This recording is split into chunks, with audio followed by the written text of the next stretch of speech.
Greetings, booktubers, and welcome back to Grammaticus Books. Today we're talking about Robert E. Howard and his lost stories. We're talking about his lost stories in general, and specifically we're talking about his lost stories as they're related to his desert adventurer character, El Borak. El Borak, also known as Francis Xavier Gordon. Francis Xavier Gordon, the gunslinger from the Old West out of Texas, who decides that Texas is not adventurous and savage enough for him. So he travels to the most savage place on earth that he can think of, the hills of Afghanistan, in order to carve out his fame and fortune. And during Robert E. Howard's lifetime, he wrote and published a total of 5 of these tales of El Borak. 3 of them are collected here in this book, The Lost Valley of Iskander, which I just finished reading, and I'll give you guys a review of this book here after I get done talking about the lost stories of El Borak. So what is the story? What is the deal with these lost stories? Well, El Borak was created by Robert E. Howard when he was around 10 years old. He comes up with the idea of this desert adventure, and he forgets about him. But when he starts writing for the pulp magazines in the 1930s, he dredges up the memory of El Borak, Francis Xavier Gordon, and he begins writing these stories about his desert adventure. And he publishes the first one, The Daughter of Erlik Khan, in 1934 in the pulps. And between 1934 and 1936, the year of his death, he gets an additional 4 published for a total of 5 stories of El Borak. And they're solid stories. They're very good. It's one of his better characters. But at the age of 30 in 1936, Robert E. Howard takes his life tragically. And that's the last of the El Borak stories that make it to print until almost half a century later, when this book here comes out, The Lost Valley of Iskander, first published in 1974. This is a 1976 edition. And one of his lost additional stories of El Borak makes it into this book, and that story is The Lost Valley of Iskander. So how many of these stories did Robert E. Howard write before his death that were unpublished? 11. So he has 5 published in his lifetime, but there's an additional 11 stories that Robert E. Howard completely finished, according to my sources. They were completely finished manuscripts that were unpublished for nearly half a century, until The Lost Valley of Iskander comes out and sees the light of day for the public for the first time in 1974. So how did this happen? How did Robert E. Howard complete these 11 additional stories and not get any of them published? I don't know the definitive answer to that question, but I have a couple of theories. I think some of these were stories that he had written about El Borak that he was just holding in reserve to submit to these publications, Oriental stories, weird tales. Actually, I don't think any of those stories appeared in either of those pulp magazines, but he was holding them in reserve to sort of dish them out in the appropriate amount of time. You don't want to flood the market with too many of these stories. So he may have had some of these holding back in reserve, and some of them may have been submitted to the pulp magazines and rejected by the editors. But for whatever reason, you have 11 completed manuscripts of El Borak stories that don't see the light of day until 1974 with the publication of this book, The Lost Valley of Iskander. And you get one of those, The Lost Valley of Iskander, which is the second story of 3 here. In 1976, you have the sequel to The Lost Valley of Iskander, which gets published, which is Son of the White Wolf, which for the first time since they came out in the pulp magazines, publishes the rest of those El Borak stories with 3 stories in here, giving you all 5 of the original ones that saw the light of day in the 1930s, plus the additional lost story, The Lost Valley of Iskander. Now, it is not until much later, almost a century after his death, that the remaining 10 unpublished, lost manuscripts of his El Borak adventurer, Francis Xavier Gordon, make it into print and make it to the public. And that's through the Robert E. Howard Foundation Press, when they released The Early Adventures of El Borak, and they followed that book up with Desert Adventures, and those were released within the last couple of years. So it's nearly 100 years that these stories are sitting out there, and they're fantastic stories. They're fabulous stories that were hidden from the public view. They're in the possession, under the care of Glenn Lord, who was the executor of the Robert E. Howard estate after his death until he passed away. And then finally, they see the light of day here, beginning with this book, The Lost Valley of Iskander, in 1974, and then the remainder of them get published within the last couple of years at the Robert E. Howard Press Foundation. And it's quite a tale that you could write these stories, they could remain hidden for nearly a century, and suddenly they come out because they're excellent stories. So let's talk about some of these. Let's talk about El Borak, the Desert Adventurer, Francis Xavier Gordon. What is it about? What are the stories that are in here? And are they any good? So this book was first published in 1974 in hard copy edition by Fax Collector's Editions. And it contained a bunch of line art drawing by Mike Kaluta that was absolutely wonderful. It was through the whole book. And I'm happy to say that here in this third printing, second printing by Zebra Press, that those line art drawings by Mike Kaluta are also included here in this book. And they're wonderful. I'll show you guys a bunch of them here in just a second. This one here has a cover by Jeff Jones. It's an interesting artistic style and take that Jeff Jones has done here for Francis Xavier Gordon. To me, it looks a little bit like the French painter Matisse. If you had told him to paint a 1001 Arabian Nights scene, that this is what he would have come up with. It's interesting. It's not bad. I'll take it. I've certainly seen far worse paintings. But let me show you some of that line art by Mike Kaluta. Take a look at that. Mike Kaluta is just a wonderful line art artist. He's got a great feel for Gordon here, El Borak. All the chapters have little chapter header drawings on them as well.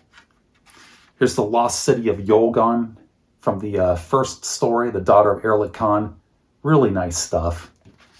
And the book is just filled with this. So in the chapter headers here, in the first two stories, you have these little chapter headers. He puts in all these veiled women faces that are really neat. They're really interesting. They're really quick, little quick sketches that he does. Oh, here's a big one. The Slant-Eyed Man. There's a nice full-page drawing there by Mike Kaluta. That gives you just a really good feel of just the quality of art that you're going to get inside of this book.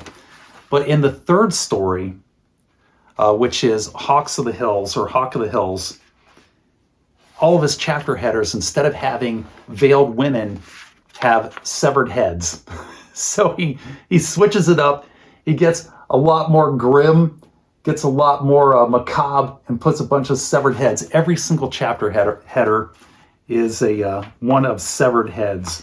You have heads for chapter headers, like that. And so that's what you get. But the drawings by Mike Kaluta are excellent. I love it when they put line art in these books here by Robert E. Howard. It really brings them out. So that's the line art that's contained here by Mike Kaluta. Again, this is the 1976 version of Lost Valley of Iskander by Zebra Press. And then that's followed up with the 1977 Son of the White Wolf. And this is the 1978 Berkeley Medallion edition of that with a great Ken Kelly wraparound cover on it. So what about the book here? What about the three stories contained here in the Lost Valley of Iskander? Are they any good? Let's go through them one by one. We'll talk about them. We'll give them an overview. And then I'll give you guys my take on these stories and how they stack up with Robert E. Howard's other writings. So the first story is The Daughter of Erlik Khan. This is the very first El Borak story ever written and published back in 1934. It's a great introduction to Francis Xavier Gordon, aka El Borak. And El Borak has been hired by a pair of Englishmen, a pair of British gentlemen, in order to use him as a guide, to guide them through the hills of Afghanistan, because they know his reputation.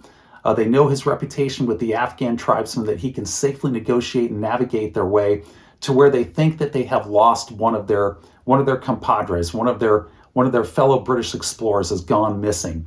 And they want Gordon to take him through the hills to where they think he is in order to rescue him. And they get to the area where they think that he's been lost. And it turns out that these two British gentlemen who have hired El Borak have lied to him. They have a much more nefarious reason for using him as a guide to get him to this spot here in the Afghan hills. And at the earliest opportunity, they leave him to die.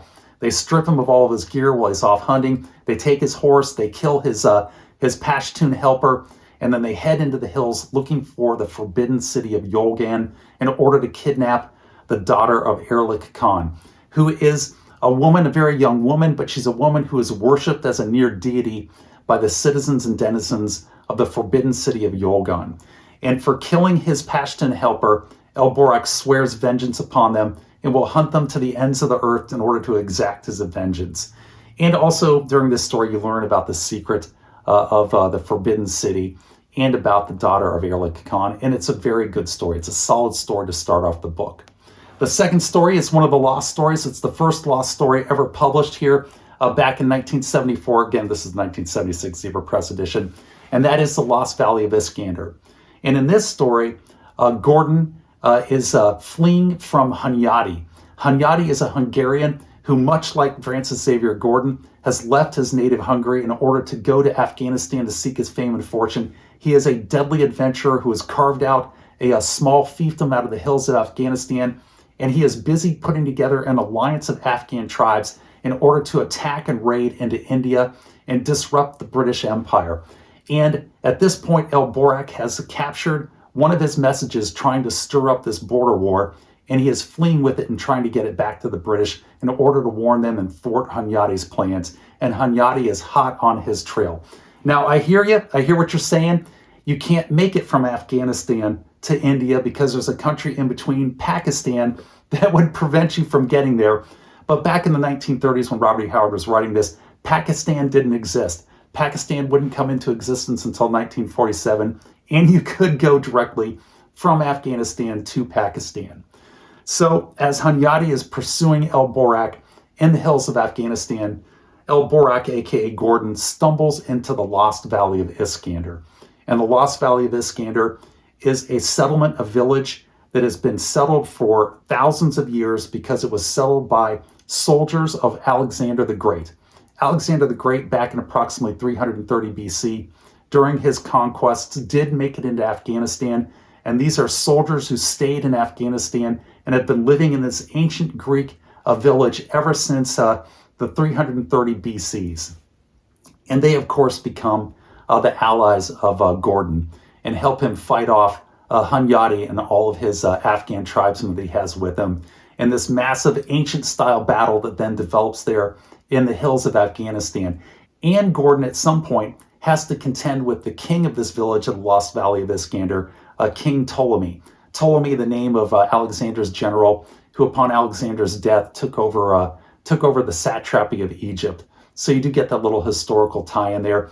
And it's a very good story. It's not the most polished story in the world, but the plot is very good and it's executed very well. And in the final story, The Hawk of the Hills, Gordon is involved in a border war between his tribes that he controls and from this traitor who has killed a bunch of his fellow clansmen, a bunch of his friends, and he is seeking vengeance on them, and he is destroying all of their villages and towns and taking over their territory. And this person who attacked Gordon in this act of extreme treachery, in desperation, has gone to the British Empire and asked the British Empire to intervene by sending a British diplomat in order to make peace between him and Gordon so that he can recoup his forces and then attack Gordon at a later time when he's regained his strength. And you get this interplay between this British diplomat who comes to meet with Gordon, and Gordon plays the British diplomat as the British diplomat is trying to use his diplomatic skills in order to bring this feud to an end. But Gordon winds up bringing the feud to an end using his own diplomatic skills, which are somewhat different from the British ambassadors, as you might imagine. And that's a very good story. It's actually, in my opinion, it's the best, most polished and well-written of the three stories, and that's Hawk of the Hills. Now, all three of these stories are solid adventure stories, and what I do like about Robert E. Howard's Borak character is that he's not just Conan by a different name. He is his own character in his own right, with his own vibe, his own motivations, which are somewhat different from Robert E. Howard's greatest creation, Conan the Barbarian, which I do appreciate here in these stories. All three of these stories are solid. I thought actually Hawk of the Hills was the best written of the three stories. I did enjoy that one the most, but all three of them are good. There's really not a weak story in here. And if I was going to rate them, I would put them right there with your average Conan the Barbarian story. Now, that's not to say that these stories are average. Conan the Barbarian is fantastic. Those are all great stories, but they're not up there on a par with, say, Tower of the Elephant or Beyond the Black River, Frost Giant's Daughter, Red Nails. They're not up there with the best of the Conan stories, but they're right there in terms of quality with Robert E. Howard's other Conan stories, other than those greats. It's a very solidly written book with solid tales of adventure that if you enjoy Robert E. Howard, you will like this book, and I do recommend it for that reason. And that's it. That is The Lost Valley of Iskander. That's the lost stories of Robert E. Howard. that many of which haven't seen the light of day for almost a century, but have now come out, thankfully, via the Robert E. Howard Foundation Press and Glenn Lord here back in 1974, who we have to thank for those. If you like them, go out and check them out. They're easy to get a hold of.